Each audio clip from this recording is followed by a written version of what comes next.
light and the height of glamour. Catch the views. Draw the emotions on AKBC Channel 45. Pathfinder Am 45, making your Monday morning worthwhile.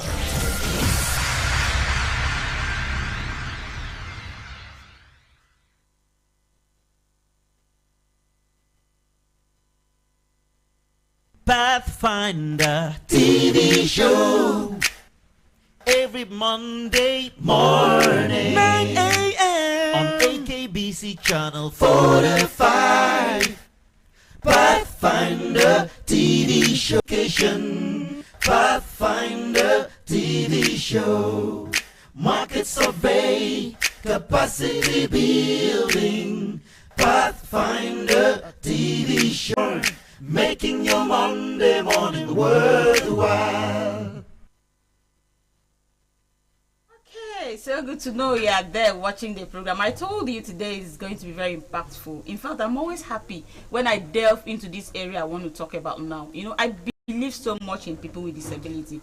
I believe that we have equal rights. I believe that we can give them opportunity to excel. We can allow them to be heard just like every other person. But how can we do it when we don't know how to do it? So how will you know how to do it when you don't learn? Just like we have a question in the Bible where this person asked, he said, how will I know until someone teach me? Remember the story where this person Philip was asked to meet an Ethiopian eunuch, and he was asking him, do you know what you are reading? And he said, how will I know unless someone teach me? So how will you know how to take care of disabled people in the society unless they are being taught? On that note, I have people who, by the grace of God, as I said earlier when I was introducing the program, that it may not really be about the fact that they are being paid. It may be about the fact that they have passion, they do it. You know, I attended an event and I watched them do it. I was sitting down admiring them. Okay, don't worry. Let me not talk too much about them. You get to meet them here so that you will hear exactly from them how they do it. Join me as I welcome Ambassador Ma Ekanem Okokon. Is it Ma or Ma? Ma. Ma. Ma. Okay, I heard when they were calling you Ma that they just say you are good with that name. Yeah, sure, I am. Good to have you in our studio. It's a pleasure to be here. Good morning. Welcome. Good morning, viewers. I don't know where you have been, but I know you've been somewhere. I'm going to discover you where you've been today. All right, so I also have an infant Tommy here. Welcome. Yeah, good morning. Good morning, Akwa Ibom. Good to have you on the program. Thank you so much. All right, so now, as I said, when I talk about this area, it always gives me pleasure. So let me start by asking you, Ma Ekam, people who we know as disabled in the society. So our focus is believing in disabilities. You believe in them. Then let's start first by knowing who are the disabled people in the society. Because we do know that I heard it that day when someone was saying that it may be that all of us may have one disability or not, unless we talk about it or it is being discovered before we know it. But let's, from your experience, who is a disabled person in the society? Okay, first of all, Ma, it's really a pleasure to be here. Good morning, Akwa Ibom Mike. Okay. It's a thing of joy to talk about persons with special need. Okay. And I'm here representing an organization called Learning Disability Society of Nigeria. Okay. It's a charitable organization.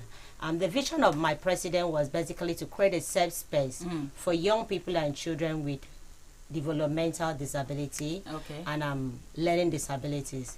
Along the line, it was like a safe space where they come there and allow their parents the opportunity to do whatever they want to do. Okay. Because we discovered that most of the challenges that parents that have children with developmental disability have is that they are tied to the comfort of those children. They are not able to go out.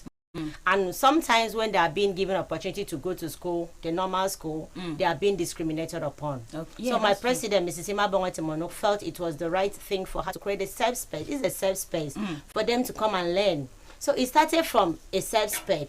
Now we developed a kind of curriculum where we partner with the state government to teach them the same thing that other children are learning in school. Okay. Remember, there are children okay, with... You say, okay, don't worry, you're going to that. Don't worry, I'll give you enough time to talk. You are talking about teach them. Who are you teaching? I was asking persons with developmental disability. How do who are they? How do we know them? How do we see them? We have in our center, we have children with Down syndrome. Okay. We have children with cerebral palsy. We have students with developmental disability. Okay. And we have a whole lot of them. We have children with hearing and speech impairment, but we don't have those that has sight impairment. So we are still expecting more people to come at the center. So that is how we can identify them. As far as we know that there's a center like that, then just believe up, somebody will come. You are going to talk about that because you are so much ready. But let me talk to you, Infant. I saw you that day. You were also so busy attending to them and all that. So I want to ask you, how do you identify their needs? Let's start from there first. Oh, beautiful question there. This set of people, you know, our society that we've unfortunately found ourselves in tend to neglect this set of people. Majority of them, especially in our center, like my coordinator, Mike and them, as rightly said, they have been highly neglected in the society. Their parents, they doesn't care for them. They don't care for them. They tend to, you know, not see them as every other kind of children, you know. So our president, Mrs. Imabon Onuk, is one woman who took this upon himself for the past 5 years. By now, she took this upon herself to make sure that she cater for these children. And when they come to our center, we notice that they have been neglected by the parents. Some of them come to the center without eating. Some come to the center without, you know, clean up. They come to the center with some dirty dress attire. Those are their needs you identify. Yes, definitely. So when you see them like that, you know that they have special needs. Yes, exactly. So why are the parents not, or the caregivers not being able? Are they being able to identify these their needs? Do you think so? They do, but since these children are disabled, they tend to neglect them. They don't cater for their needs. And when they come to our center, we take that as part of our responsibility, co-mandate, to make sure that we provide this need for them. All right. So we'll go into your center directly. I just wanted us to have a background of the set of people we're talking about. You say you don't have the deaf ones around yet. We have. We do people with hearing impairment.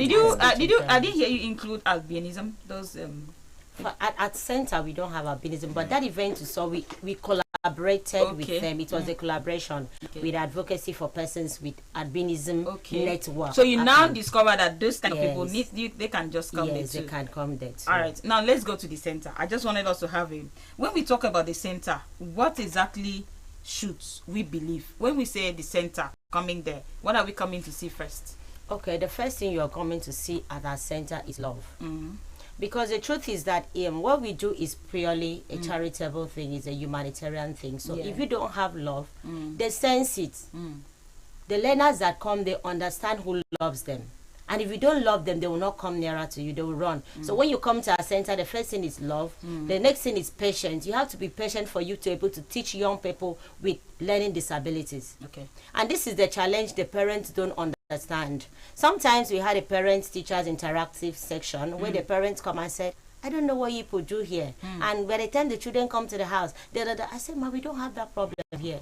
All we need to do, we actually develop communication method with them. We have a sign language teacher for those that have hearing and speech impairment. Really? Yes. Wow, that's big. We have like 3 sign language teachers. We had one, then we have student teachers who came. 2 of them are very good in sign language. So we pay attention to their need and try to provide their needs.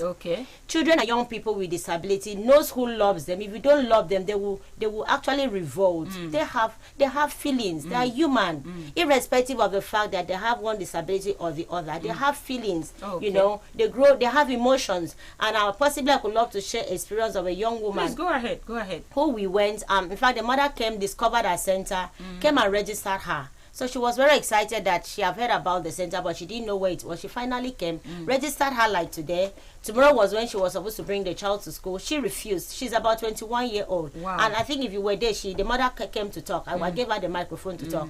So when the mother came and said, Ma, the child I registered yesterday refused to come. I said, Ma, how long has this child been in the house?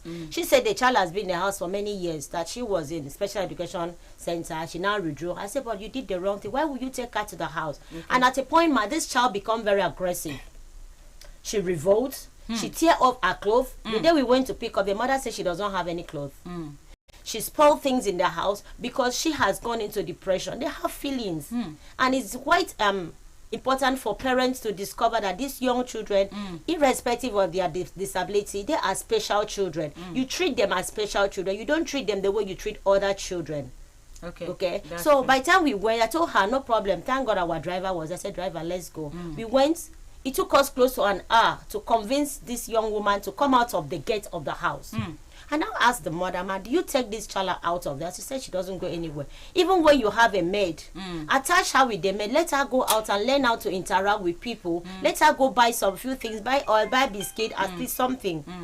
You know, give her an opportunity to achieve, to build a life. But most of the time, because the parents and the caregivers or people around their home feel they are not useful, they discriminate them. You don't even include them. Now we are talking about the inclusion of persons with disability into decision making, including the family setting. There is a lot we need to do to give these people independent life. Don't worry, I'll give enough time. We'll have, even apart from today, we'll still have enough time, because what I saw there, I must tell you, I was so impressed. You know, I attend events as a media person, and I take interest in so many things, and because I am also an advocate of these kind of people, I talk about disabilities, how to believe in them.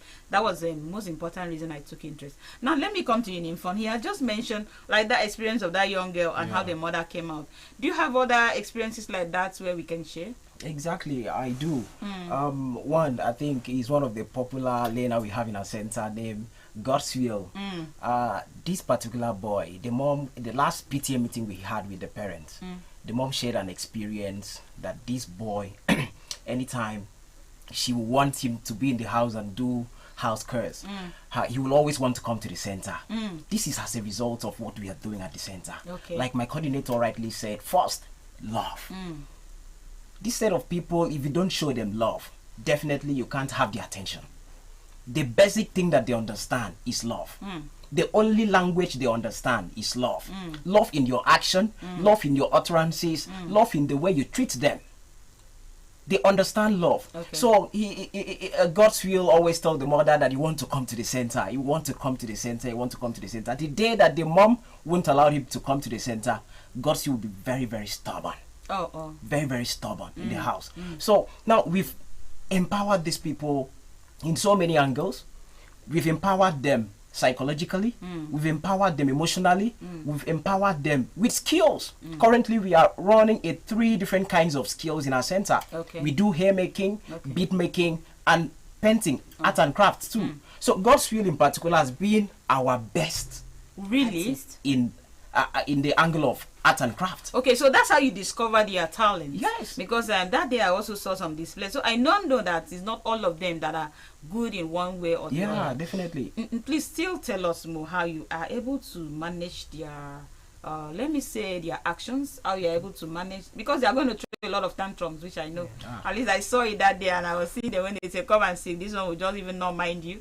And then the other ones come and say, want to be a pastor, and he was talking like that, and you just look at him, you built the confidence in him. The way he was dressing make him even believe he's a pastor already. Meanwhile, it's something that a normal, let me use the word normal, because that's the society we are, but I believe that all of us are normal, just that some people are disabled. So how are you able to, that angle you talk about love, what are those techniques? Let's get the techniques. Okay, we believe so much in our learners. That is why we try to build an independent living in them. We are looking at a future where these young people, our learners, can grow to get married. We have a lot of experiences. We have a lot of history of people with disability who are married and are living with their families. So how do we manage them? Like you said, we don't have a problem with them. We just talk with them. We communicate. They understand us. If you come to our center, we don't even have cane. The parents will come and say, if we don't use cane to be there, why would we use cane? But why won't you use cane? Because the Bible even mentioned that. No. It's at extreme it's end. Not for them. No. It's not as if it's not for them. There are some of them when just bring the cane. The parent will say, just carry cane like this. Personally, I don't use cane with them. Please, can you stop? Can you sit here? They listen. So it's just a way of communication. When you understand them, they will understand you. When you correct them with love, they understand. I personally believe that if a child is wrong, you can tell a child kneel down and tell the child why you have asked the child to kneel down. Next time he will not do. The same with special needs children. When you tell them sit down, there are some of them that no matter how many times you tell them to sit down, they will not sit down. They are very hyperactive. Even people that are normal children, it's so hard to. So most of them are very hyperactive that they might not sit. But we understand them. There are some that we don't even need to talk too much. They will align to what you want them to do. It's all the way you communicate and treat them. When you treat them with love, you correct them with love. They know you are correcting them. They are humans. They will immediately adapt to what you are saying. But same, there are some that, like you monitor that, you watch that, there are some that say, sit down here, they are jumping, and we know them. We know those ones. So what we do, another way we use to calm them down, we have a television in our office where we play some educational program for them, kiddies. So some of them will sit. Even with that, some will not still sit. So we understand. We relate with them based on their special need. Okay. And one of the things that we discover, we took them for excursion, we take them out. We try to build confidence in them, because you know that most times these are the things that their parents do not do. Okay. Even in our center, we do celebrate their birthdays. Oh, really? And yes, we do a lot of things. We do cook and eat. We take them to the market. We give them money. They go buy. The teachers accompany them. They go to the market. They shop. When they shop, they have opportunity to do exchange, get change, get money, give people, buy items. Then we go back to the office. We cook that food together, and all of us eat. We do not give them what we do not eat. Okay. So what we do at the center is very inspiring. I believe more people can stop by to also learn and help and to see what LDS is doing. I'm sure a lot of people didn't even know about that center. Yes, like I said, I mean, a lot of people were so surprised to hear about it that day. Now the opportunity has come, a lot of people will get to know about it. Now, she has talked about their needs. In the process of going through training them, dealing with them, what are the things you discover about them when it comes to do with their emotion and their lifestyles? Yeah, we discovered that this set of people are unique in those ways that we've been able to discover. Just that the society didn't give them the opportunity to explore in that direction. So once we discovered that their unique need, we try to see how we can build confidence in them. We build confidence and we also empower them.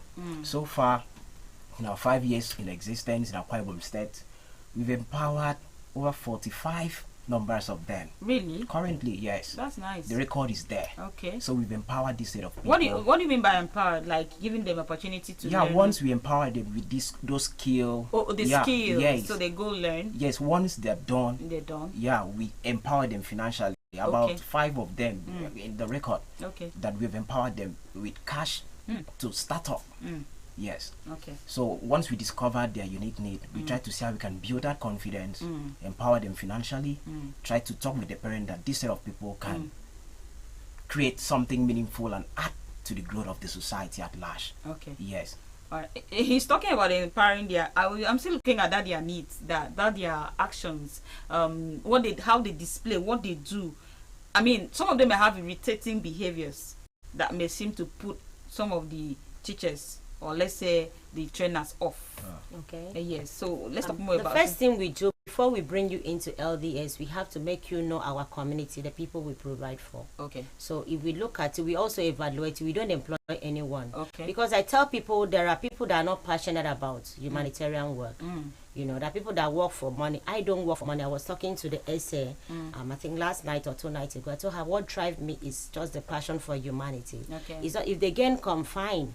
But for now, what drives me is the passion. So when you come to our center, the first thing we do, we sensitize you. We take you around the classes to see the people we provide for. Do you love them? Do you appreciate them? Because it's not just that times they come, when I come to work, mama, even they are spit or whatever, some of them just come and hug you. That's the people I care for. And they know I love them. So I will take them anyhow they are. Okay. If they mess up themselves, I pick my gloves, I clean them up. Okay. These are the things we need to do. It's all, like you were talking about disability. Everyone is disabled in one way or the other. You are wearing glasses, you are disabled. Because I can't see without my glasses. So you are disabled. Even if I want to look at this my phone, I have to wear glasses. So everybody has one form of disability or the other. Some of them were not born with disability. Like my board chairman would say, he is our board chairman. He works with your center, Mr. Ubongudo. Yeah, Ubong. He didn't have sight problem when he was a child. He just grew up and developed it. So it can happen to anyone. At old age, you cannot work. That is disability. At a point you cannot see, you cannot eat. We are all disabled in one way or the other. Okay. It's just the ability to manage your disability that makes you different from the other person. Okay. So we identify their needs and we provide for them by showing them love. So that is basically what we do at our Okay, center. talking about providing for them, I just wanted us to identify their needs. Now let's go to the business too of the day. Let's talk about the center. I mean, what does it take for someone to come to the center? It doesn't take anything. It just do you go search for these ones? Yes, we do. In fact, when I took over from the person that was there last year, I met 16 learners on ground. And I discovered that we had more. But along the line, some of them could not come. Remember, our society look at people with disability like ogbanje fort. That's no cause. No But again, no, God gave me cause child.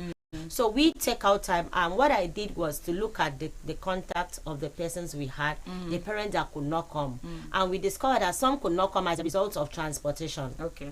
Some could not come because they live very far.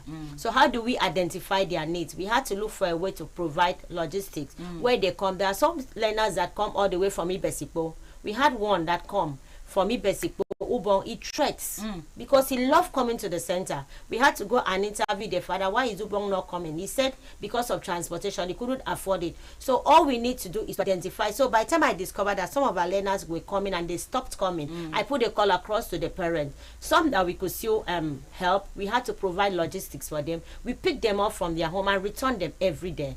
If their parent, that some of the parents that cannot even afford, some of them are orphans. So for those that cannot afford, we still carry them. But for some parents that can afford a token, we say, okay, use this to add for the transport. Are you serious? Yes, like you're the one giving? Yes, it's we really do everything. Humanitarian service. We They're do everything. To pay for the service. Not all of them. There's some that really? we appreciate with the token. There's some that don't even have to pay. How do you manage it? Because you want them to come. Coming to the center, give them life. Give them another mindset. Build their self-confidence. Build their self-esteem. So what do we need to do? We need to create an enabling environment where they come. Let me shock you. Most of them come to the center hungry. Oh. You want to teach them. They'll put their head on the desk. You've not eaten. We have to buy food. I tell people there is so much we do there. We now have to. The teacher will come, ma. So person have not eaten. Before you know, sometimes 2, 3 in a class. They will come. How will you do? Some of them come with tattered head. I will call the teacher. In inform, please take back his hair. So there is so much we are doing, and also want to charge parents that don't look at children with disability as a cause. They are blessing. Blessing come in different form. All you need to do is to encourage them. I've read history of children and people who are special needs, and they are doing so much. They are doing so well in there if you are giving them the opportunity. Okay. So these are the challenges we discover, and we find a way to provide for them, and this gives them a whole lot of joy. You see them want to come. Some of them come to the center like today. On public holiday, you'll be amazed that even when some parents will say don't go, they will come to the center. It's until when they come and discover that the place is not open, they will now go back home. Okay. So what am I saying? Children and young people with special needs, they are really special. You've given the enabling environment, you've given them the best information, they will strive. Okay. All right. So now we're still talking about those ones that you're able to manage. So is it that easy? Because the way she sounds like it's very easy. So they just come and then you manage them. That is very easy. Is it very easy? Yeah. Since we understand the people that we are catering for, we know who they are and what they need. Okay. So we tend to adjust our own personal obstruction that may not give us the opportunity to cater for the unique need of these people. So we do it according to what will entice them. Okay. Definitely. And in our center,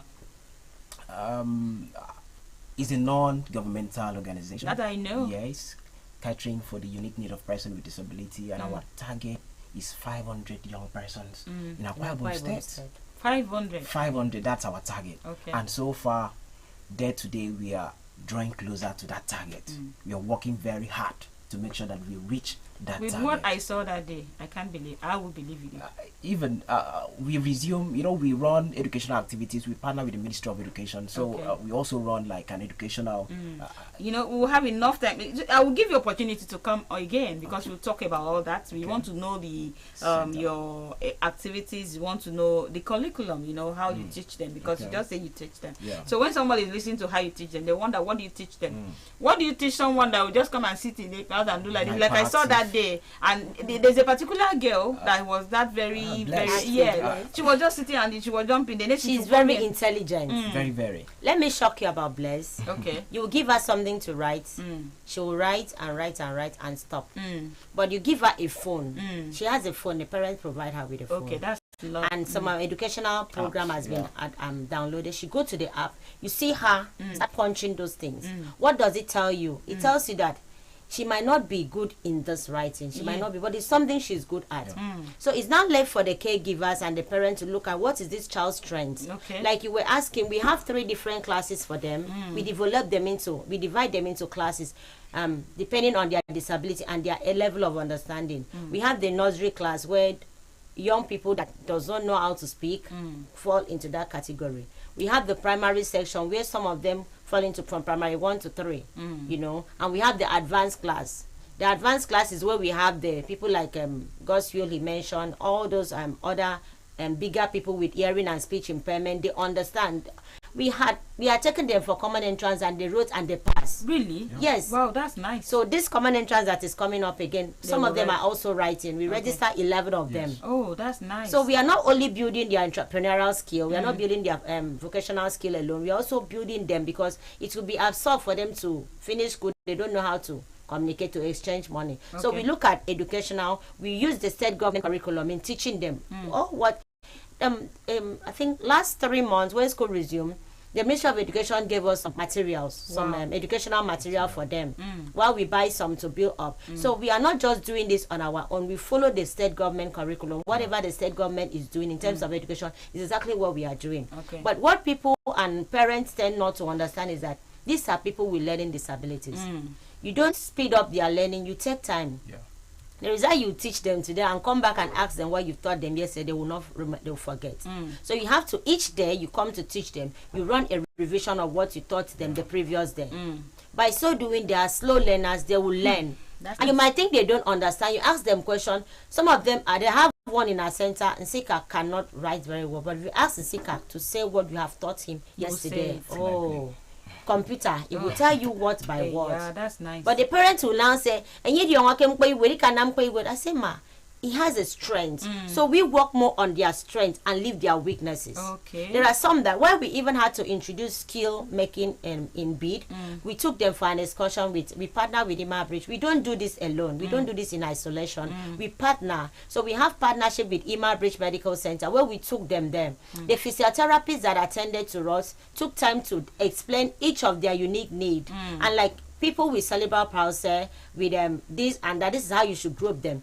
Bring up a skill with bead making. Initially, we did not think about doing bead with them, but she said that bead making, as they're trying to pick the bead, it will strengthen the nerves, the muscles in their bones. So as they're picking, it's helping them because some of them cannot, their hands are not. So as they're picking up that, and you could see beautiful things they are doing. So we study these young people and we know that if given the right opportunity, they can excel in their career. And in the process of that, we now discover that we've been able to identify their unique needs and their skills. Thank you very much. Like I said, I will have opportunity for you people to come again. You see this thing, we'll talk about it again. But at this point, we just have to call up because we are running up and then taking another segment of the program. Thank you so very much for coming. I'll give you opportunity to come again so that we talk about it. Thank you for coming. Thank you so very much. All right, so that is how it has been. I have been talking with people who believe in disability. I am sure you're watching, you want to hear more from them. Don't worry, they will be back some other time to talk more about it.